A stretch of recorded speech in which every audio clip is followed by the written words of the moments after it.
So let's revise the topic. आपके पास में पहले 11th में जो आपने किया था रिलेशन फंक्शन, हम पहले आज बात करेंगे रिलेशन की। क्या होते हैं बेटे रिलेशंस, बताइए। सबसेट ऑफ कार्टेशियन प्रोडक्ट कैसे डिफाइन करेंगे? सबसेट किस बेसिस से बनाया जाता है? देखो, सबसे पहले तो बात करते हैं हम ऑर्डर्ड पेयर की। There is a particular definition of a function ना। कार्टेशियन प्रोडक्ट पे आपने एक फंक्शन को डिफाइन किया, आपने एक डेफिनेशन को डिफाइन किया, तो जो उसके एलिमेंट्स हैं वो आपके पास में क्या कहलाएंगे? उसके फंक्शन के एलिमेंट्स कहलाएंगे आपके पास में। ऐसे रिलेशन करा तो आपका रिलेशन का आ जाएगा। मतलब इमेज प्री इमेज का खेल है आपका। एक बार रिवाइज कर लेते हैं फटाफट।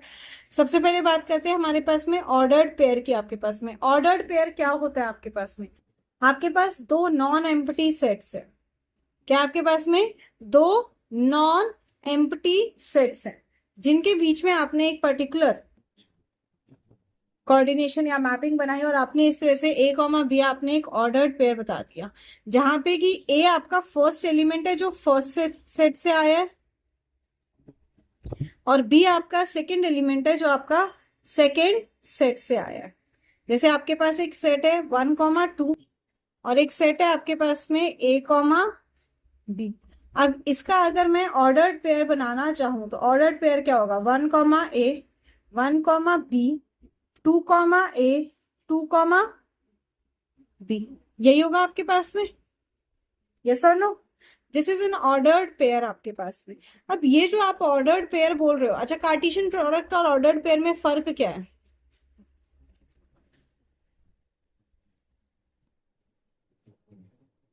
ऑर्डर्ड पेयर आपके पास में किसी भी यूनिवर्सल का भी हो सकता है।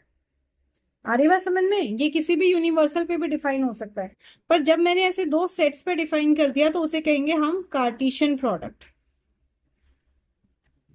ठीक है, क्या कहेंगे इसे हम? Cartesian product. मतलब एक सिंगल जो है वो ऑर्डर्ड पेयर है। This is an ordered pair. ये सिंगल आपके पास ऑर्डर्ड पेयर है, पर जब मैंने दो या तीन सेट्स ले लिए और उन सेट पे मैंने जितने पॉसिबल ऑर्डर्ड पेयर है वो निकाल लिए, तो वो कहलाता है उसका कार्टेशियन प्रोडक्ट, जिसको डिनोट करते हैं किससे? ए क्रॉस बी से। किसे नोट करते हैं?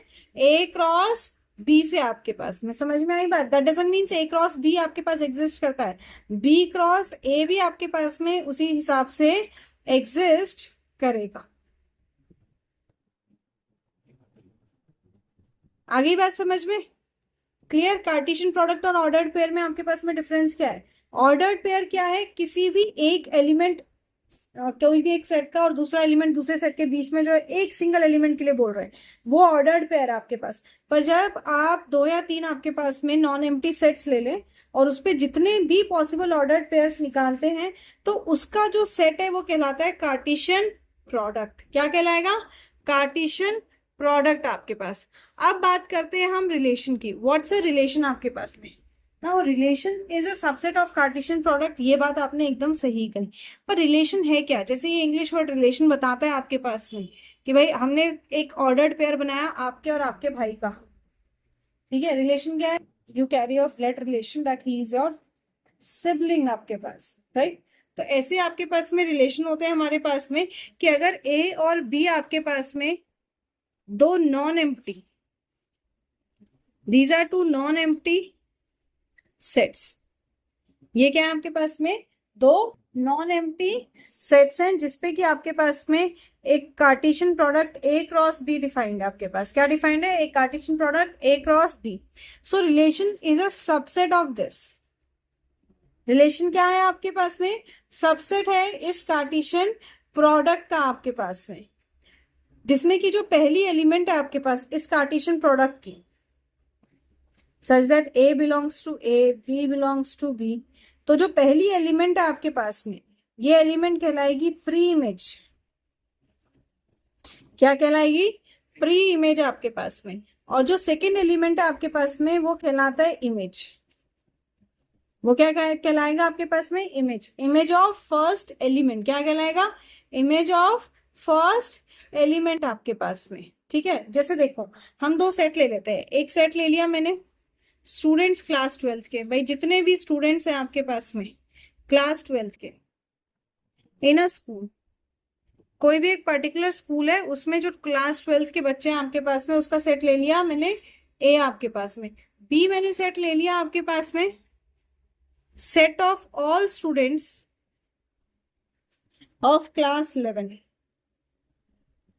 Of class 11 in the same school. भाई उसी स्कूल के 11th क्लास के बच्चों का मैंने जो है वो सेट ले लिया, ठीक है ना। I am defining a relation आपके पास में। रिलेशन कैसे? रिलेशन आपके पास क्या है, ए कॉमा बी, इस ऑर्डर्ड पेयर के फॉर्म में आपके पास, जो कि आपके पास में कार्टेशियन प्रोडक्ट है किसका, A comma B belongs to what, A cross B. किस पे बिलोंग कर रहा है आपके पास में, ए क्रॉस बी। तो यहाँ तो सारे के सारे आपके पास कार्टेशियन प्रोडक्ट आ गया। मतलब डेफिनेशन क्या है इसकी, डेफिनेशन कह देते हैं आपके पास में age of A is greater than B. अब जो हमने ये एक पर्टिकुलर डेफिनेशन ले ली, मतलब हम सारे कार्टेशियन प्रोडक्ट नहीं रखेंगे, हम सारे कार्टेशियन प्रोडक्ट नहीं रखेंगे, हम वही एलिमेंट्स रखेंगे आपके पास में जिसमें आपके पास में ए की एज, इतनी जल्दी,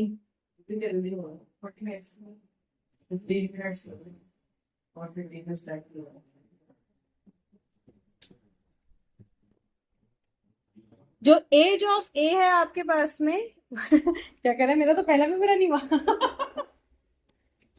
ये सही था। Age of A is greater than B आपके पास में। समझ में आई बात? जैसे एक सिंपल ले लो आपके पास में, ये तो आपके पास क्या हो गए, इनडेफिनेट सेट्स हो गए भाई, जिसको हम ले नहीं सकते। मैं आपको इसको सिंपल कर देती हूँ। ए मैंने सेट ले लिया 1 2 3 4 5 6, ठीक है।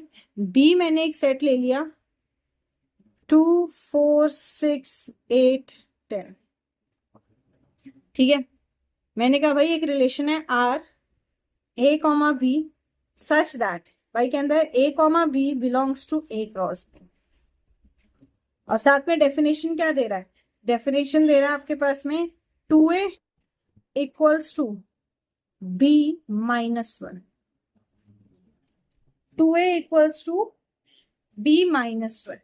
अब अगर इसके हम रिलेशन के एलिमेंट्स निकालें तो सबसे पहले a क्या है 1, a का ट्वाइस क्या होगा 2, तो 2 इक्वल्स टू b माइनस 1।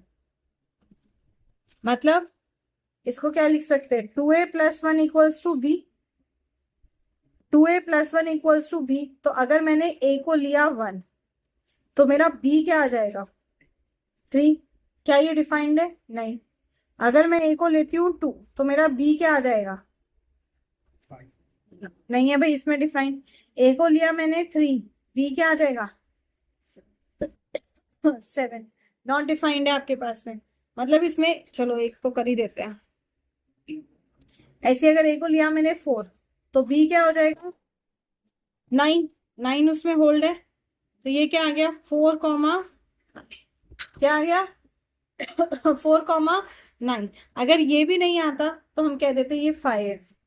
मतलब इन दो सेट पे ये रिलेशन होल्ड नहीं करता है। यहाँ पे 4 इज प्री इमेज ऑफ 9, या आप कह सकते हैं 9 इज इमेज ऑफ 4। समझ में आ गई बात? क्या हो जाएगा आपके पास 9 इज इमेज ऑफ 4। अब इसी पे डिफाइन करते हैं हम डोमेन, रेंज एंड कोडोमेन। याद है बेटे क्या होता था? बताओ जी सरकार। फिर डोमेन क्या होगा, what will be the domain? Domain set A, पूरा सेट ए।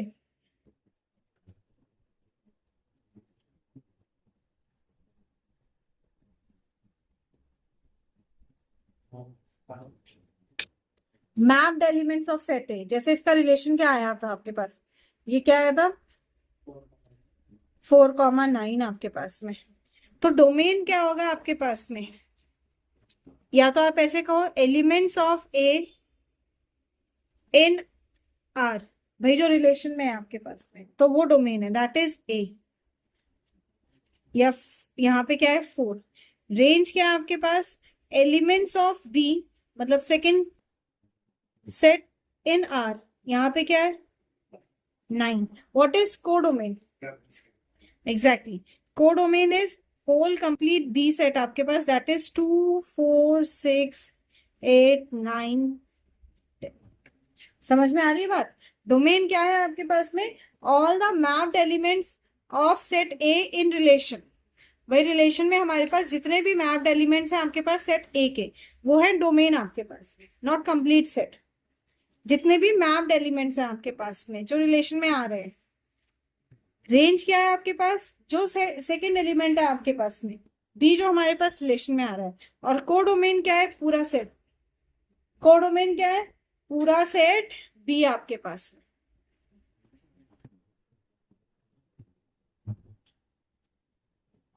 चलिए एक क्वेश्चन दे रही हूं,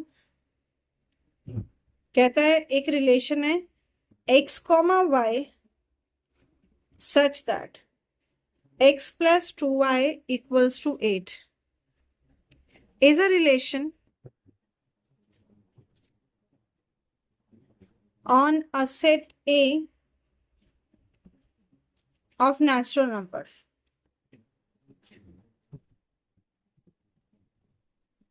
मतलब n से डिनोट करते हैं, पता है ना।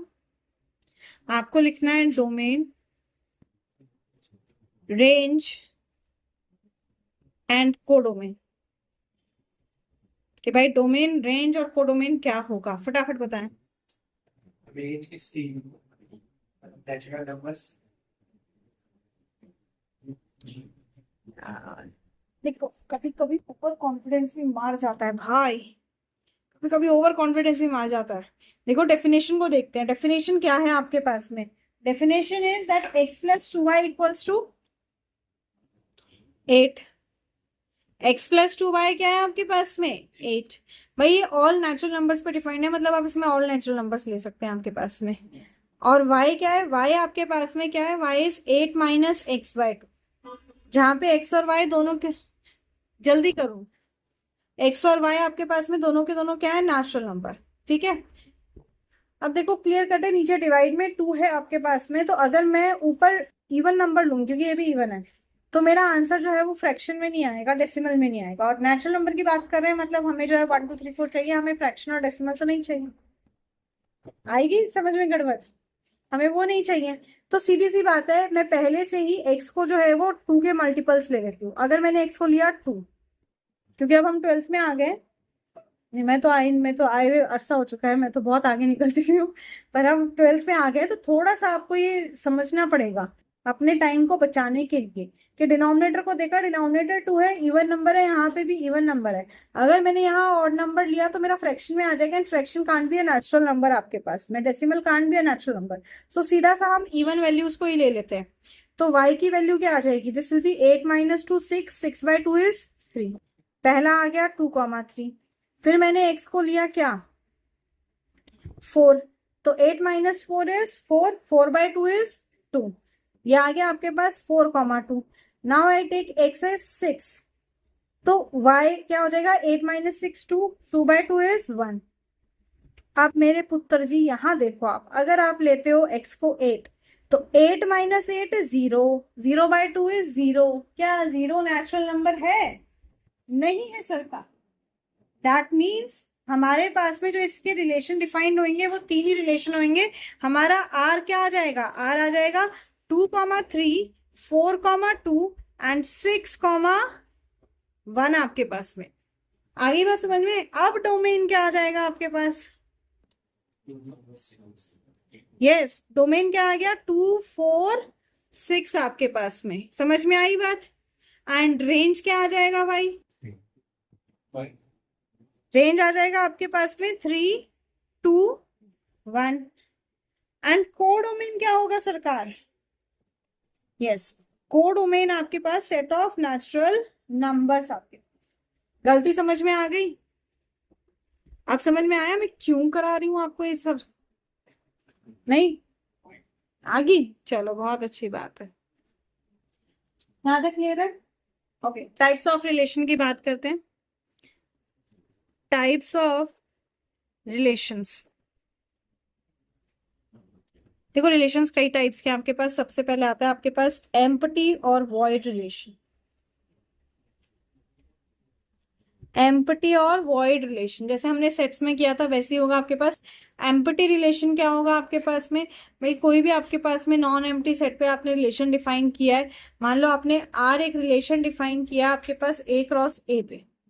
किस पे डिफाइन किया, ए क्रॉस ए पे आपके पास में। If R is equals to 5 and this 5 subset, हमें पता है हर एक ऑर्डर पे हर एक सेट में 5 एलिमेंट आपके पास में प्रेजेंट है, ये इसका सबसेट रहेगा ही रहेगा आपके पास में। तो ये कहलाएगा आपके पास में क्या, एम्पटी या वॉइड रिलेशन। जैसे मैंने अभी एक क्वेश्चन दिया था वो वॉइड जा रहा था हमारा, फिर मैंने उसमें चालाकी करके थोड़ा सा चेंज कर दिया। अच्छा ये देखो 1 2 3 10 8 10 11, ठीक है। आर एक रिलेशन हमने बोल दिया क्या, A comma B such that A minus B equals to 4। जरा निकाल के बताओ इसके एलिमेंट्स क्या होंगे, क्या आ रहा है। कोई रिलेशन, कोई रिलेशन नहीं है आपके पास में, क्योंकि आर आपके पास ए टू ए डिफाइंड है। तो अगर आप बी क्या हो जाएगा, मतलब आप बी को कुछ ले लेते हो मान लो, तो ए हो जाएगा आपके पास 4 प्लस बी आपके पास, राइट।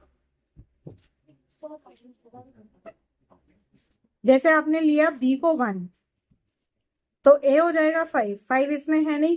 बी को आपने लिया 2 तो ए हो जाएगा 4 प्लस 2 इज 6, 6 नहीं है।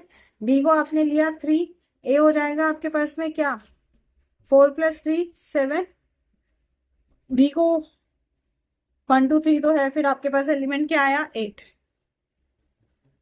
8 प्लस 4 इज 12। एंड आगे और भी बड़े नंबर आएंगे जो कि उसमें सेट में कंटेन्ड ही नहीं है आपके पास में, right.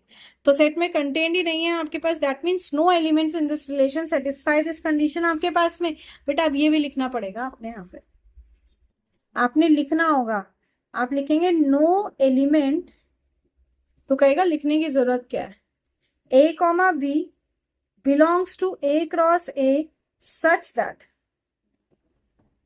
a minus b equals to 4, therefore r equals to 5। समझ में आई बात, ये लिखना पड़ेगा। हाँ अगर एमसीक्यू है तो बल्ले बल्ले है तेरी, पर अगर एमसीक्यू नहीं है, अगर एक केस स्टडी में भी है आपके पास में, तो राइट दिस असर्शन में हो सकता है आपके पास में आपको दे दिया this in this R is a क्या कहते हैं इसको, एम्पटी रिलेशन या वॉइड रिलेशन आपके पास। रीजन दे देता है आपके पास में, इसने लिखा because there is no element A comma B such belongs to A cross A such that B equals to 4। अगर आपको रीजन ये दिया है then assertion is true, reason is true and reason is correct explanation आपके पास में। पर आपको रीजन में कुछ और दे दिया इसके अलावा स्टेटमेंट, तो आपके पास में करेक्ट। समझ में आ रही है बात, ये चीज को आपने याद रखना है। ओके नेक्स्ट आता है यूनिवर्सल रिलेशन। यूनिवर्सल रिलेशन आपके पास, नाउ व्हाट्स यूनिवर्सल रिलेशन आपके पास, एनी आइडिया। सारे हैं जैसे, सारे आए, सारे elements, सारे एलिमेंट्स,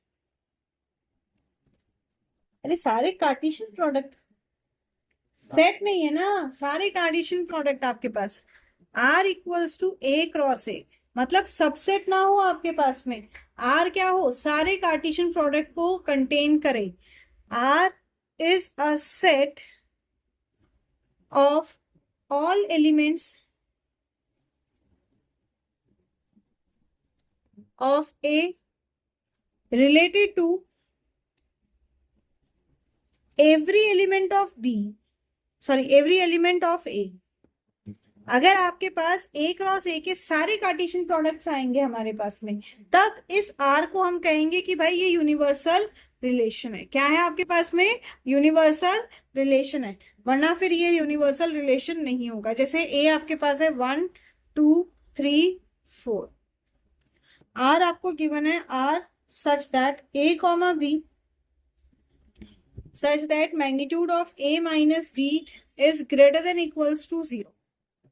फाइंड करके बताइए कि ये वॉइड है या यूनिवर्सल है, फटाफट बताइए। हाँ जी, क्या होगा आपके पास में, ये यूनिवर्सल। क्यों कह रहे हैं कि a माइनस बी का magnitude is greater than equal to आपके पास में 0, और ये सारे इसी से बिलोंग कर रहे हैं आपके पास। मतलब आप क्या कह सकते हैं, अगर आप a को 1 ले लेते थे, a हो गया 1 और b है आपके पास में 1, तो 1 minus 1 is greater than equals to 0, तो 1,1 इज कंटेन्ड इन इट। फिर आपने a को 1 लिया, b को आपने लिया 2, तो मैग्नीट्यूड आ रहा है आपके पास, मतलब मॉडुलस आ रहा है, दैट इज एब्सोल्यूट वैल्यू आपके पास। एब्सोल्यूट वैल्यू मतलब पॉजिटिव ही आएगी आपके पास में। 2 माइनस 1 इज 1, मतलब 1 माइनस 2 इज -1, मतलब 1,1 अगेन कंटेन्ड है, नहीं, अच्छा हाँ सॉरी, 1,2 आपके पास में कंटेन्ड है। ऐसे अगर आप बाकी एलिमेंट्स निकालो, अगर a को ले लेती हूँ मैं 3 और b को ले लिया मैंने 2, तो 3 minus 2 is 1, absolute value positive रहेगी, ग्रेटर देन इक्वल्स टू 0 है, तो हाँ 3,2 भी आपके पास कंटेंट है। तो इस तरह से आप देखोगे सारे एलिमेंट्स में आपके पास इसमें कंटेंट आएंगे। सो रिलेशन R क्या हो जाएगा आपके पास में, यूनिवर्सल रिलेशन। समझ में आ गई बात? हाँ, ये यूनिवर्सल क्लियर हो गया। अब समझो आइडेंटिटी रिलेशन।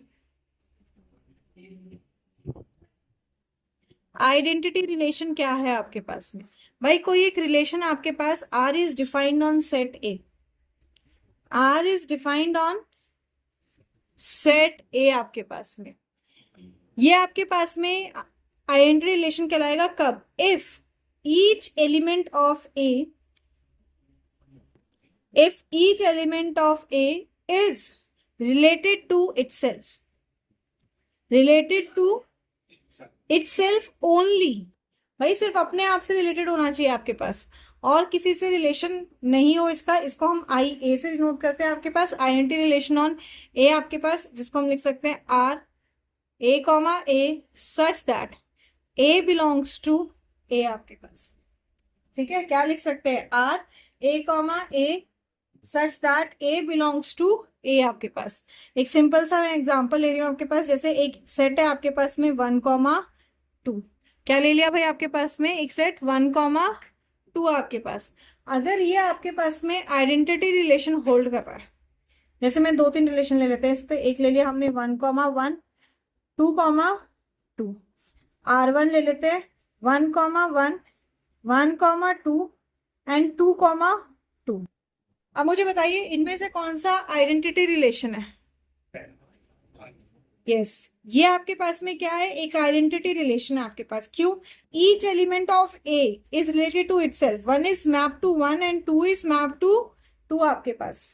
पर अगर मैं सेकंड में R1 में चेक करूं, तो R1 में क्या हो जा रहा है आपके पास, 1 तो 1 के साथ मैप्ड है, but 1 is also map to 2, और हमने क्या कहा ओनली, कि भाई सिर्फ अपने साथ ही होना चाहिए, किसी दूसरे के साथ में मैप्ड नहीं होना चाहिए। किसी दूसरे के साथ मैप्ड होगा तो वो आइडेंटिटी रिलेशन नहीं कहलाएगा। समझ में आई बात? इसी में थोड़ा सा आपके पास बनता है एक और डिफरेंट चीज, रिफ्लेक्सिव रिलेशन। रिफ्लेक्सिव रिलेशन आपके पास में, ना व्हाट्स ए रिफ्लेक्सिव रिलेशन आपके पास, अगेन आर एक रिलेशन है, R is a set defined on A, defined on A, a non-empty set। A क्या है आपके पास में, एक नॉन एम्प्टी सेट है। एक नॉन एम्प्टी सेट A पे आपके पास R एक रिलेशन आपके पास में डिफाइंड है आपके पास, कैसे, if A comma A belongs to R, A comma A आपके पास में क्या है, बिलोंग्स टू R आपके पास, फॉर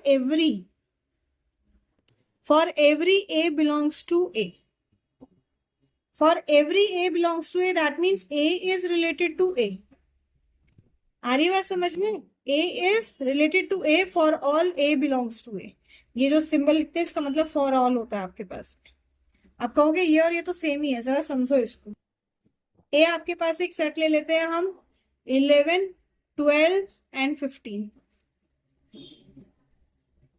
क्या है? 11, 12 और 15 आपके पास में। अब आपके पास में जो सेट होगा आर, आर हमारे पास क्या सेट है भाई? आपके पास क्या है? A is related to A, A is related to A आपके पास, मतलब every element is related to every element in set A आपके पास। 11,11 हो गया आपके पास, 12,12 हो गया, 13,13 हो गया,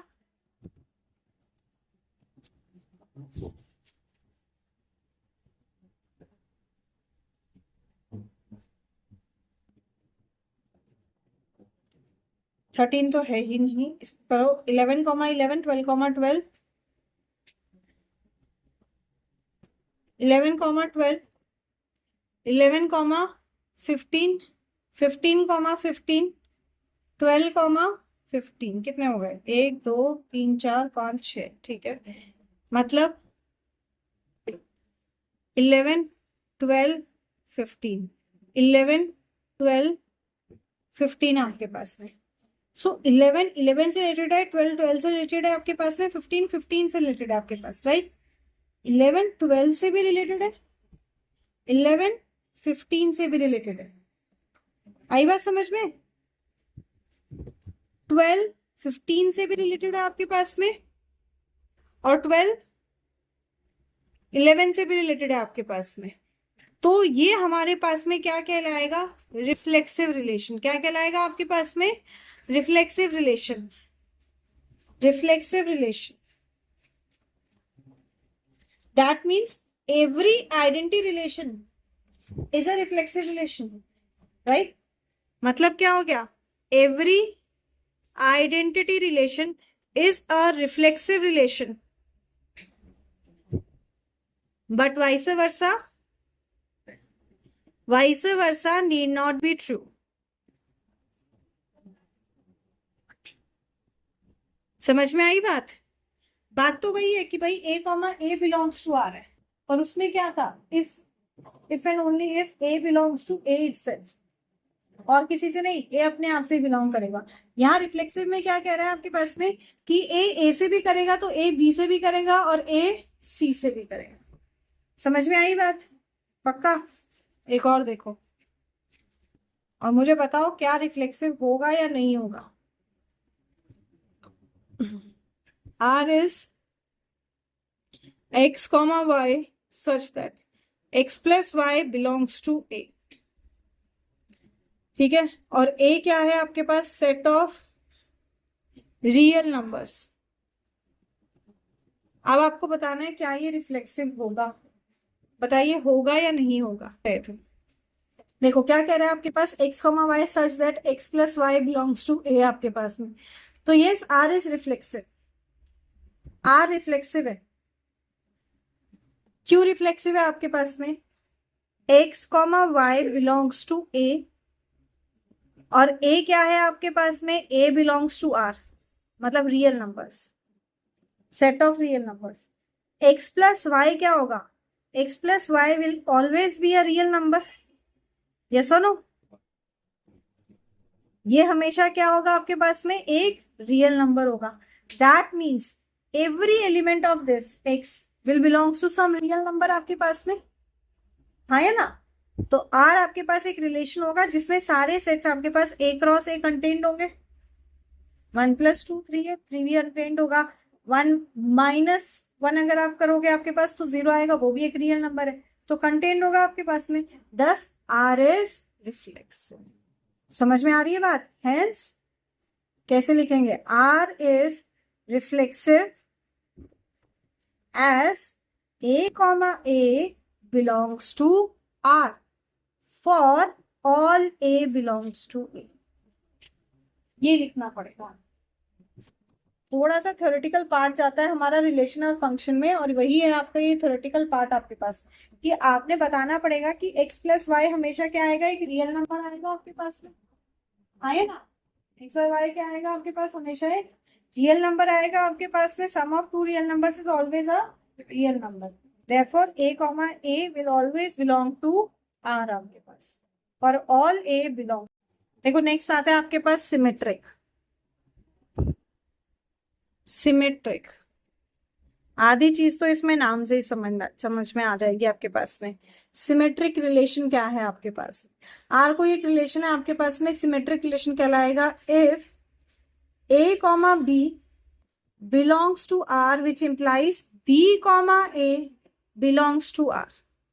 सिमेट्रिक भाई, सिमेट्रिक दो हाथ सिमेट्रिक कब होंगे आपके पास? This overlaps this and this also overlaps this, तभी तो बोलेंगे ना भाई सिमेट्रिक है आपके पास में सेम साइड। तो a comma b belongs to R, which implies b comma a also belongs to R for every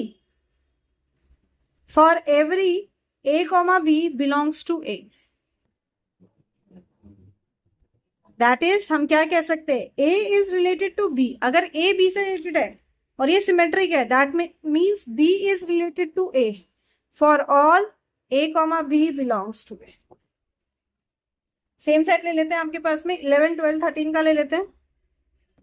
set है आपके पास 11 12 13, ठीक है। एक रिलेशन दे दिया, कहता है 11 11 एलिमेंट है आपके पास, 11 12 है, 12 12 है और 12 11 भी है,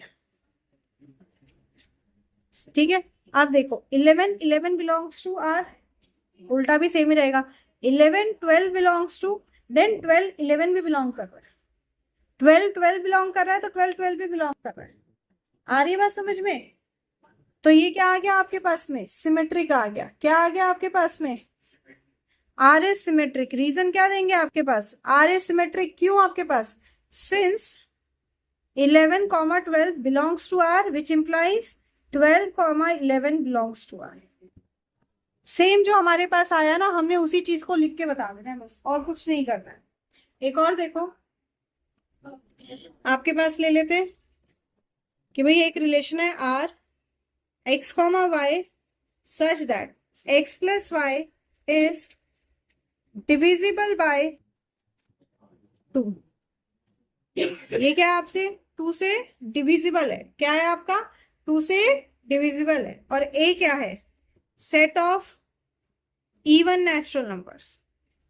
ये क्या है? Set of even natural numbers आपके पास में। अब आपको बताना है कि भाई सिमेट्रिक होगा आपके पास में या नहीं होगा। बेटा अब वही चीज लगेगी जो रियल नंबर्स में लगी थी, x is even, y is even, therefore नहीं, पूरा फिनिश कर दो ना। x plus Y is also even, right, and every even number is divisible by 2। भाई हर एक इवन नंबर क्या होगा? 2 से डिविजिबल होगा। Therefore R is symmetric. आर क्या होगा? सिमेट्रिक होगा। क्यों? क्योंकि a comma b belongs to R only if b comma a belongs to R, where a comma b belongs to a। आपको ये फाइनल स्टेटमेंट लिख के देनी ही पड़ेगी, नहीं लिखी मार्क्स नहीं मिलेगा। समझ में आ रहा है? इसीलिए उस वक्त छुड़वाया था कि बेटा ये अगर पेपर में अभी नहीं आ रहा है तो पहले बाकी कर ले, फिर एक एक स्टेप चाहिए।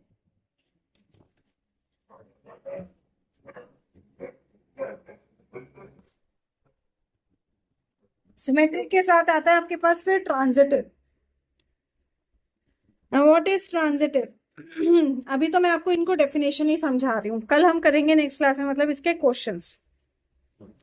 ट्रांजिटिव रिलेशन, ट्रांजिटिव रिलेशन क्या है भाई? आर एक सेट है आपके पास में, ट्रांजिटिव कहलाएगा if a comma b belongs to R and b comma c belongs to R. कहता है a कॉमा b आर को बिलोंग कर रहे हैं, 2 comma 3 belong to R, 3 comma 4 belongs to R. This implies what? This implies a comma c belongs to R for all a comma b comma c belongs to a। मतलब 2 comma 3 are में है, 3 comma 4 are में है, तो 2 comma 4 भी are में होगा। a related to b and b related to c, which implies a related to c आपके पास, ठीक है। कि एग्जाम्पल देखो, आपके पास है 11, 12, 14, एक सेट है आपके पास। इस पे आर डिफाइंड है आपके पास 11, 11, 11, 12, 12, 14, 12, 12 एंड 11, 14। ये आपके पास भैया ट्रांजिटिव है या नहीं, ये देखना है आपको। अब देखो सिंपल सी बात है, सबसे पहले एलिमेंट को देखो भाई, हम 11, 11 को देख रहे हैं, दिस बिलोंग्स टू आर। दूसरा क्या है 11, 12 and 11, 12 belongs to R. Now by definition क्या होना चाहिए, 11, 11 belongs to R, 11, 12 belongs to R. तो बाय डेफिनेशन क्या होगा, 11, 12 belongs to R, that is contained in R. बात सेम है आपके पास में। तो यस, ये आपके पास में क्या आ गया, ट्रांजिटिव आ गया आपके पास में। हाँ है ना। ऐसे आप देखो दूसरे एलिमेंट को चेक कर लो, पहले दो का कर लिया, अब अगले दो का करो। तो आपके पास 11, 12 belongs to R, 12, 14 belongs to R, which implies what, 12, 14, नहीं sorry 11, 14, 11, 14 belongs to R, right, यही होगा। तो देखो 11, 12 है, 12, 14 है, तो यस 11, 14 भी है आपके पास में, है कि नहीं। तो यस आपके पास सेकंड पेयर भी हो गया चेक। अगला पेयर कर लो आप चेक इसके साथ में 12, 12 के साथ। तो ये भी आपके पास क्या होगा, 11, 12 contained in R, 12, 12 contained in R, that means 12, 12 contained in R, ये भी कंटेन्ड है आपके पास। Therefore R is transitive for A related to B related to C, which implies A related to C for all A, B, C belongs to A। ये आखिर statement definition वाली होनी चाहिए। ये लिखने का तरीका है, समझ में आई बात। अब तू है बेटा कैलकुलेशन वाला बंदा, पर ये है थोड़ा थ्योरी वाला पार्ट। चलो नेक्स्ट क्लास में क्वेश्चंस करेंगे।